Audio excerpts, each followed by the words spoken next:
खुशामदीद नाजरीन, मैं आपकी मेज़बान नूरिन शेख और आप देख रहे हैं HSN न्यूज़। शहर हैदराबाद में कत्लों का सिलसिला उरूज पर है। गुज़िश्ता कई दिनों से कत्ल की वारदातों में बेतहाशा इजाफा देखने को आ रहा है। नारसिंगी पुलिस स्टेशन लिमिट्स के तहत एक बेरहमाना कत्ल की वारदात पेश आई। तफसीलात के मुताबिक आज दोपहर 12 बजे से 12:30 के दरमियान नारसिंगी पुलिस स्टेशन लिमिट्स के तहत मंचरेवाला के इलाके ग्रीन लैंड वेंचर में एक शख्स सैयद हिदायत अली उम्र 31 साल को एक खुले प्लॉट में नामालूम अफराद ने चाकू के वार करके कत्ल कर दिया और फरार हो गए। मालूम हुआ है कि मुतवफ़्फ़ी का ताल्लुक़ गोलकुंडा के छोटे बाज़ार इलाके से था और वो सऊदी में इंजीनियर की हैसियत से काम किया करते थे और 20 दिन क़ब्ल ही भारत वापस आए थे। नारसिंगी पुलिस इस मामले में तहक़ीक़ात कर रही है।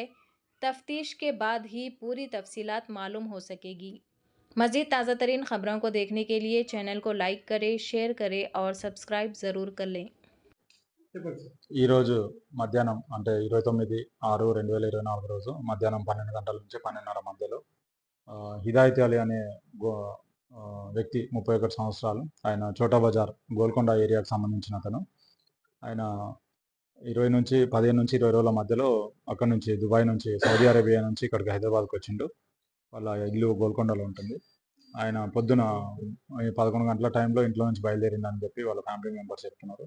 మాకు 12:30 ఆ టైంలో మాకు ఇన్ఫర్మేషన్ రాగా ఇమ్మీడియట్గా మేము అక్కడ రష్ అవ్వడం జరిగింది. అక్కడ మంచిరేవుల విలేజ్లో గ్రీన్ ల్యాండ్స్ వెంచర్, జీస్ విల్లాస్ ఆపోజిట్లో ఉన్న గ్రీన్ ల్యాండ్స్ వెంచర్లో ఒక ఓపెన్ ప్లాట్, నిర్మానుష్యంగా ఉన్నటువంటి ఒక ఓపెన్ ప్లాట్లో మేము వెళ్ళి చూస్తే అక్కడ ఒక అన్నోన్ డెడ్ బాడీ పడింది. అన్నోన్ డెడ్ బాడీ ఎవరు ఏంటి అని వివరాలు తెలుసుకోగా సో హిదాయత్ అలీ అని తెలిసింది. వాళ్ళ ఫ్యామిలీ మెంబర్స్కి ఇంటిమేషన్ ఇచ్చినాము. అక్కడ హిదాయత్ అలీ అనే వ్యక్తి ఇంటి నుంచి వాళ్ళ ఫాదర్కి సంబంధించిన ఒక పాలిష్ వెహికల్ తీసుకొని రావడం జరిగింది. అతనితో పాటుగా ఇద్దరు ఉన్నారని చెప్పి తెలిసింది. అది సస్పెక్ట్స్ ఎవరు, అక్యూజ్డ్ ఎవరు అని చెప్పేసి మేము వెరిఫై చేస్తున్నాము. వాళ్ళ మధ్యలో ఏదో గొడవ జరిగినట్టుంది. ఆ గొడవలో ఉన్న పర్సన్స్ కత్తితో అతని పైన దాడి చేసి చంపడం జరిగింది. అక్కడ నుంచి పారిపోయింది అన్నట్టు కూడా తెలుస్తుంది. మేము ఇన్వెస్టిగేషన్ చేస్తున్నాము. ఇన్వెస్టిగేషన్లో భాగంగా మేము టీమ్స్ ఫామ్ చేస్తాము ఆ కిలోని పట్టుకోవడానికి. త్వరలోనే ఆ కిలోని పట్టుకుంటాం.